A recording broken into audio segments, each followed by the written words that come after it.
Hello, welcome to the channel. My name is Koron Pierre, and if you don't know me, I'm a life coach and you're a relationship guy. Hopefully we could work together in the future. Now, before we get started, please take the time to subscribe to the channel.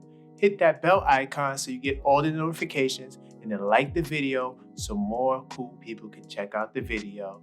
So let's talk about it now. Did Vivica A.Fox expose the holes in the high-value man concept by explaining why she didn't have kids? So interesting concept here, right? In the previous video, we covered what a high-value man was by asking the question, is Tristan Thompson a high-value man? We defined it. We made it clear as to what a high-value man is. And all a high-value man is a man that is seen as highly valuable to society or in relationships, romantic relationships to be specific, right? Now, before we get started with this Vivica A.Fox video snippet, for those that haven't heard it, I wanted to drop this Fair Use Act disclaimer before I begin playing this content, right? So she said that she never met a man that she could have children with. Now, instead of reading this, let's just play the clip. Girl, I'm 57. I got 6 guy babies. Don't think that I don't, because I didn't birth children, that I don't have children. I have 6 godchildren, and I do not feel less fulfilled as a woman, period. All I got to do is spend an afternoon with them. Shall we get Christmas pictures?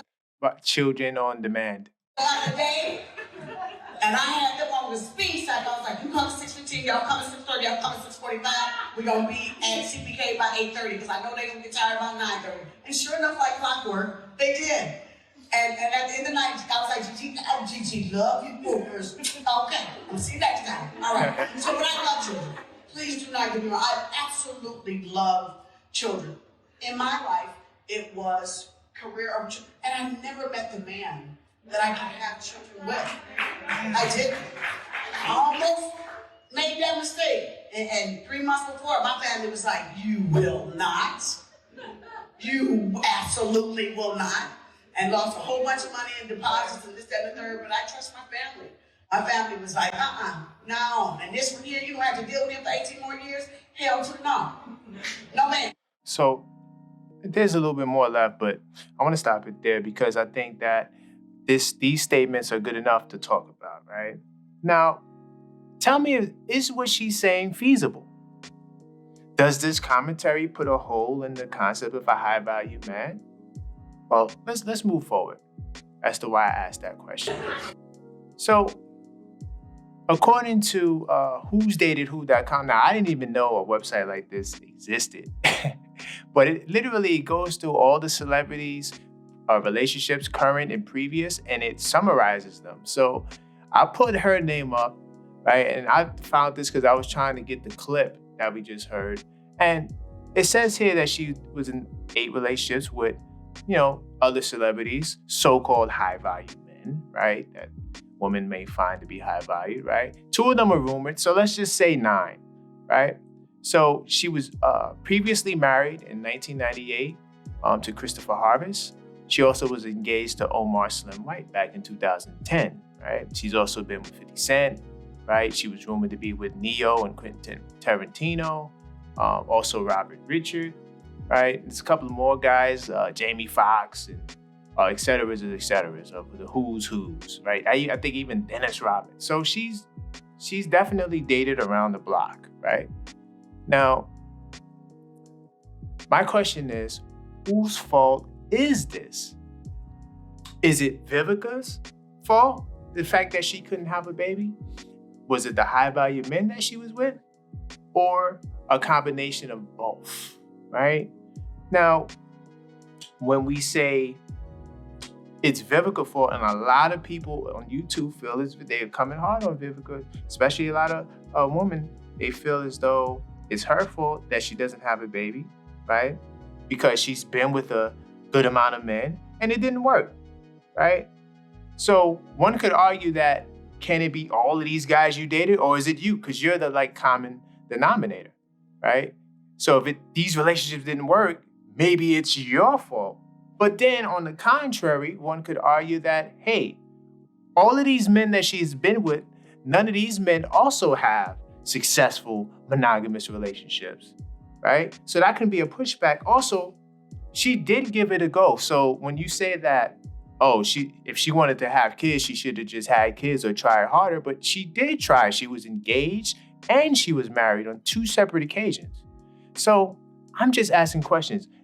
Did she put a hole in the high value man concept? I don't know, but I do want to touch on. They're just being honest when the whole world from Tyrin Turner. Oh, sorry about that. So I do want to touch on some words from Tyrin Turner, who some would call a high value man. Let me jump into this clip. Now, this clip is from a Vlad TV interview he did, and he was talking about Jada Pinkett Smith and Will Smith's relationship, right? And he was providing some commentary. And I just want to play this clip because he's who some would consider a high value man. He was a star in Menace to Society. That was a huge film back in the day, right? And so let's jump into the clip. They're just being honest when the whole world isn't. That's all. It's just a different, like everybody else. When he says they're being honest, he's talking about Will and Jada Smith possibly having an open relationship. You know how everybody else just got side chicks and doing stuff. They're doing the same thing. It's just more a secret. They say, hey, they figured out how to say, hey man, like, damn, we kind of like what we. So he made an assumption that everyone has side chicks and side men, right? He just made that assumption. We kind of like what we like. Let's just be open with it. Opposed to everybody in the world just having side chicks and a second phone and all that kind of stuff that maybe they just say, hey man, let's just be. Another allusion to everyone having secondary phones and living a double life, so to speak. Be honest. Maybe everybody else in the world is not being honest. Maybe that's what's the problem. Maybe that's what's going on. Maybe nobody's honest. Another assumption, everyone else in the world is not being honest. A lot of assumptions. I guarantee you, ain't nobody you can go to, ain't nobody just gonna give their phone to their girl and vice versa and give them the passcode and walk away. I strongly disagree with that because my fiance has the passwords to my phone. Not that she has to access it, but I don't have any issues with putting my phone down on the table and her going through it.